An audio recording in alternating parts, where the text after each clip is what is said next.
welcome to CopShop. I'm Nicole Brown, Public Information Officer for the Farmington Police Department. And with me, as always, is Chief Hebbe, our wonderful leader. Good afternoon. How are you? Good. How's Christmas season? It's good. I'm liking it. Great, good. I was trying to say both. Are you all shopped up? My family, we actually we don't give gifts on Christmas. Really? We take a family trip. Well, So very good. that started a long time ago when my kids were smaller, because they would get so many gifts from grandparents and aunts and cousins. And we would come home with so much just stuff that they didn't even, get to play with all of it. So we decided that we just, as a family, we would start doing trips together and build memories. So Build memories. yeah, That sounds like something you'd have on a sign. we just feel like it's a better way to spend our money. Yes. So, Well, very and then good. it's kind of spread out. The kids don't get as much anymore. The more we've done it and talked about it, our family then gives a little less to the kids, and it's more about spending time with them. And Good. so it's good. But what about you? Are you? I am not a huge gift buyer anymore. Through the years, I've done that some. I probably like trips more. I like watching football on TV. Yeah. Christmas is football on TV, you know. Yeah, aren't you doing something special for Christmas Day? I'm not sure, but yes, maybe so. So Janet and I are going home. We're going to visit my dad in Wisconsin, and we're going to the Packer-Cleveland Brown game. Oh. And so I know Scott will be rooting for the Packers because the Browns are possibly going to knock off the Bills, keep them out of the playoffs. Scott's militantly a Packer fan for 1 week. But we've also got a guest in here who we could ignore, and I guess no, at my peril. I'm too excited. Just be like a fly on the wall. I could just check out what the cop shop's all about, man. This is it. No, I'm too excited. We haven't had you yet. So Mayor Duckett is our guest. Mayor today. Thanks, Duckett. Nicole. Thanks, Chief. Yeah, it's great to be The here. regalness of the man. Man, I tell you. That's something. Well, welcome. Thank you, sir. Tell us about Honored yourself. to be here.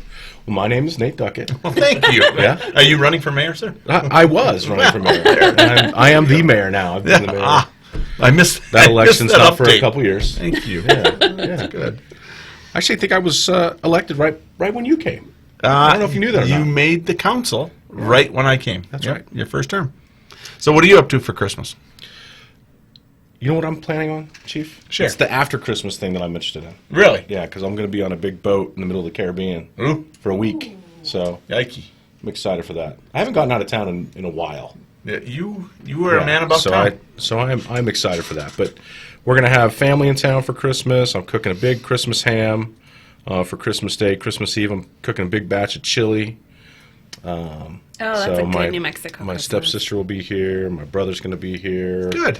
Nephew just got married. He's gonna be here. So it'll be a good time. Good. Yeah. Well, very good. It's my favorite. This is my favorite month This is a great of all the month. months. Yes. My birthday's also this month. Just so you know, if anybody's looking for Yeah. opportunities. Anyway, we're Jesus' birthday's it's an important time of the month. My You're not mom's comparing birthday, yourself, right? My grandmother's yeah, birthday. there you go. It's just a good month. Well, it is good. Oh, Plus, that's a celebration. It's Good. it's Christmas. It's the spirit of the month. Yeah.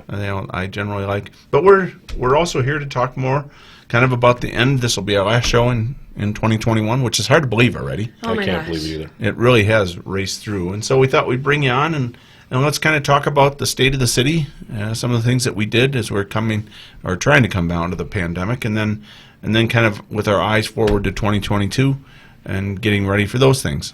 So how did you think the year went for the city of Farmington? I thought it fit the narrative that we started at the beginning of the year, that this was going to be a year of resiliency.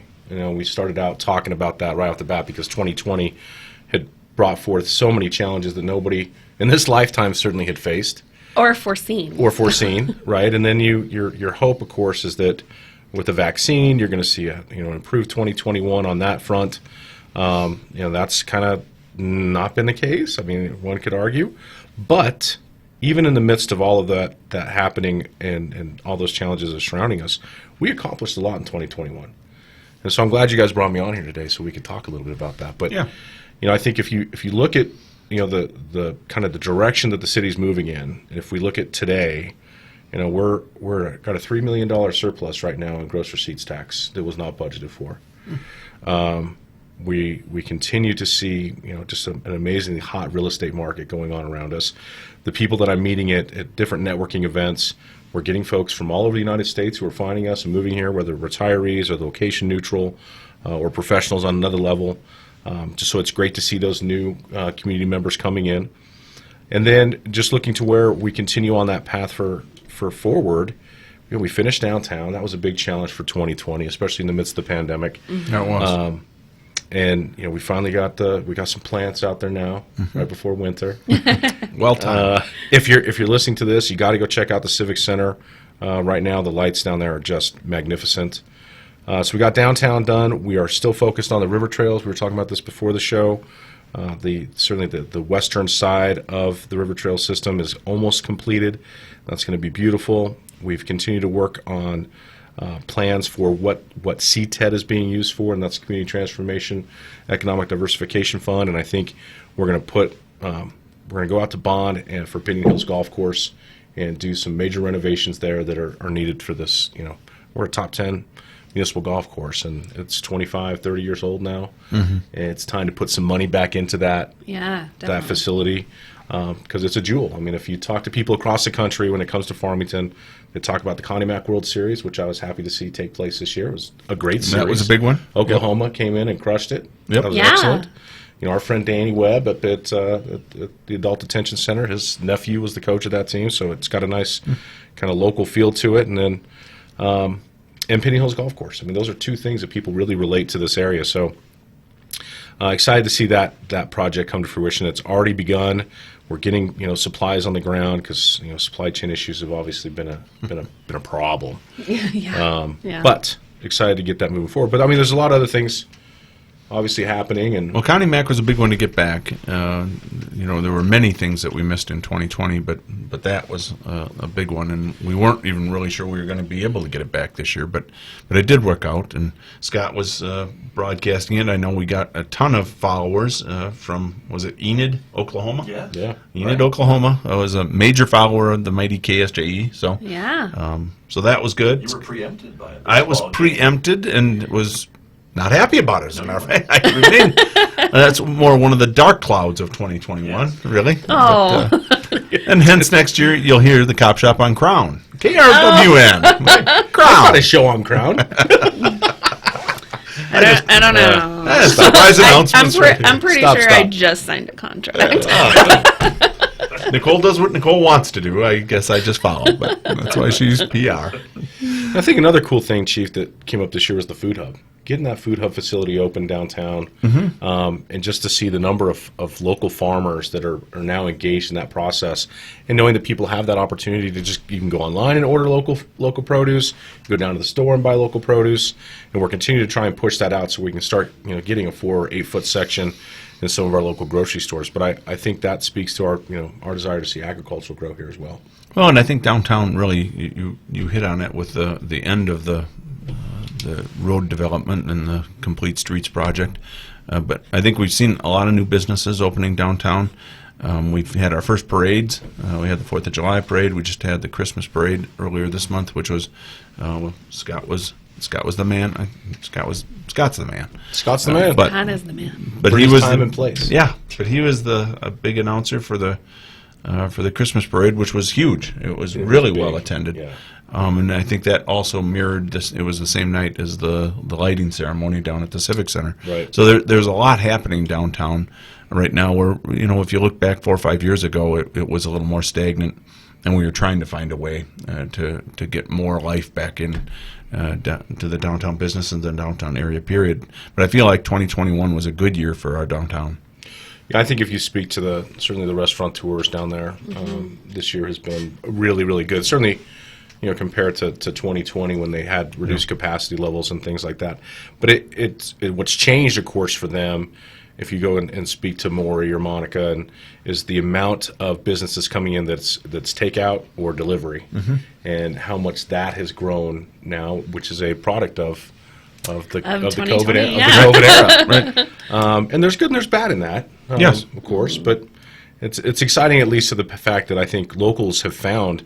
I'll say Boone's Thai Barbecue specifically man, that place is so good. Oh, And I mean, I love a so lot of good. restaurants, but It's it's just such a amazing. unique experience here in our city, and I just appreciate Maury and the good job him and his staff do there. Well, out of bad things, oftentimes good things happen. You get the kind of the necessity is the mother of invention going, and so Farmington was not big on, which was a little surprising to me when I came here, was not big on outdoor seating, Right. And having tables outdoors, which was surprising because in Anchorage it was actually pretty popular, but it was Anchorage. Yeah, So there were like 2 months a year where Yeah. you're sitting outside, but boy, they exploited it. And then come down here, it's sunny almost all the time, and we didn't have much. And so COVID has driven that. You see that in a lot of businesses now, and I like that, frankly. yeah. I think it's been great, and it's been desperately needed for our areas. We've wanted to try and create that type of outdoor environment. I mean, Yeah. 300 days of sunshine. You got to sell that, Yeah. and Oh. whether you're a restaurateur or any other, you got to sell that. Bring people in, let them sit out and enjoy it. So yeah, it's been exciting to see that as well. Yeah. Well, as far as the people coming into the town, we've been a couple of years now into kind of an economic rebranding of ourselves. Sure. A little less on the oil and natural gas, which has always been cyclical and which remains that way, but a little bit more on the tourism. But B, all the businesses that can spin off from tourism. Looking at what a great area we live in, and I don't know that we've done a good enough job through the years of exploiting that and getting people talking about what is there to do in the Four Corners area. Why would I go there? And I think we're getting a little more effective at that, and I think you're seeing the results. No, I think it's definitely been a what I would call an attitude change, where Definitely. people have become. It's more top of mind now because of all the different efforts that certainly the city, the county. Tawny Stinson, her team at the CVB, everybody's kind of been focused on this, and now you can think about. I know where to go if I want a river raft. We've got a river rafting company. I know where I can go if I want to put my boat in the water. I know Farmington Lake is open for recreation. We've got new trails being developed out just in the outskirts of town with that partnership between the BLM and the county. And prior to this, and I know people have heard me say this before, but if you went back 10 years, if you came to visit Farmington, you would be told to go to Durango to find something to do. Right. And that, I think, has changed because now we've recognized that, hey, I've got all this stuff here we can do as well. Yeah. Yeah. So, Absolutely. I just to speak to this, I mean, just thinking about 2020 or 2021, we had the Outdoor Economics Conference here, which brought like 500 people from across really the state, but regionally. We had folks all across the United States here, and I think that opened up a lot of eyes too for individuals who didn't recognize what Farmington had to offer. I had a lot of folks say, I haven't been here in many years, and my goodness. I had a counselor from Las Vegas, New Mexico, came to me and he goes, Less impressive. he says, man, if you drove around here, you wouldn't even think that there was a pandemic happening in your city. And I don't know. I took that as a compliment because it just tells me, again, we're a resilient community. Yep. And we've maintained our, we're living our life. I think it's important. I agree, and that there's so many outdoor activities that are available to us helps it seem like things are normal. Like we're outdoors and we're doing things and we're active, and it helps this crazy world that we're living in with COVID feel a little bit more normal, and it's nice. And I think it's for folks who are listening to this, just to understand the type of influence that the leadership here in San Juan County has over the state. I mean, we have really done a great job over the last 2 years. We have a safe city to live in, Chief, right? We have good schools that are challenging the process. We got the test to stay now, so we're not just throwing kids. If you're exposed for 10 days, you got to stay at home. We're testing them so they can stay in school. We're challenging these processes in the midst of this historical time, and I think individuals across the state have recognized that Farmington continues to be outspoken and leading in that regard. And your involvement with the New Mexico Municipal League, which was one of the most inspiring moments I think of the whole year for me, was attending the state meetings with you or regional, whatever they were. I wish I could have recorded him. Oh, I know when he gets It was going, outstanding. he's inspiring. Because we were speaking about the marijuana dispensaries and kind of where that outlook looks, and that's something that's coming up here in 2021. Yep. Matter of fact, at tonight's council meeting, we've got our first special use permit request for somebody to have one of those shops on Broadway. Yeah. So Those are some of the changes, definitely, that as we enter 2022, we don't know what those will look like. We've got the governor's up for re-election. and we just had her down at the law enforcement conference this last week, and she was sure sounding less like some of the progressive talk we've heard in the last 2 years about defunding the police and criminal justice reform, and it was much more about crime and supporting the police and trying to figure out a way that we're going to make our community safer. And I know I just read an article in the Santa Fe New Mexican, it was an editorial, that was really calling on the state to step in and try and do something to bring crime under control in Albuquerque, that it's not just Mayor Keller's problem, that it's the biggest city in New Mexico, and as they go, so do we all. And right now crime is definitely a top priority, I think, for many of the citizens there. We'll see. I'm hopeful that it will be for our legislature as well. But that's a far cry from where we were 18 months ago. You know, the police were public enemy number one across the country and the state. And then you get to the reality of it. Homicides are up and crime is up, and people feel less safe. So I think here we've been successful in some of it's, you know, because our officers are doing an outstanding job, both within the county and within the city. And then some of it, I think we just, as a community, we have more respect for each other than I think you see in some of the other parts that are struggling in our country, where they're just more disconnected from each other. And so I'm hopeful 2022 will, let's get some sanity back. We still want the police to do the right thing and the right way, and I get those things, and we should. But we also have to be realistic. People have to be safe. Yeah. Or they're not, you know, they can have freedom of speech, but if they're not safe to have it, you know, it doesn't do a lot of good. So. Well, and I think with what I really enjoyed in 2021, when we were working on our big recruiting video that we put out this year, we really talked a lot about it. Like, what is what's the person that we're looking for to be a police officer? And I think that we've focused more on that, like, nobility of the profession and being a helper and being an active community member. And that's what makes a good police officer, and someone who genuinely cares about their community. And then our community reflects that back to us, because they appreciate that our officers are kind and professional, and they care about the people that they're, you know, helping. So then our community is so supportive. We just, as a PIO, I am so thankful that I don't work at a department where our community hates our our police department. Right. So it's so wonderful to live in this community that is so supportive. No, I certainly express that same sentiment.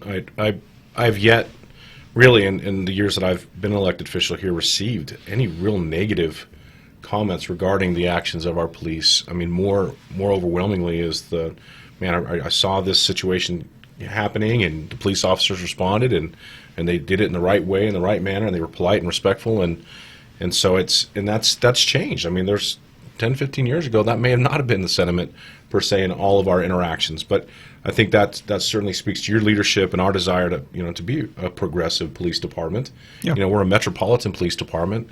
That sets us apart, really. We're the biggest law enforcement agency here in the Four Corners area. We have a bigger responsibility to lead by example, and I think you and your team have done an outstanding job of that.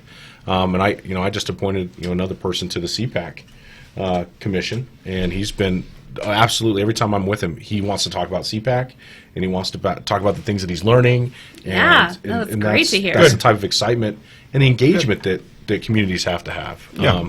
So, no, we are very blessed. I found it interesting in Durango Herald this week, I read an article about Colorado suffering from their own issues regarding property crime. Sure. And they have the same catch and release the bail reform situation that we're dealing with.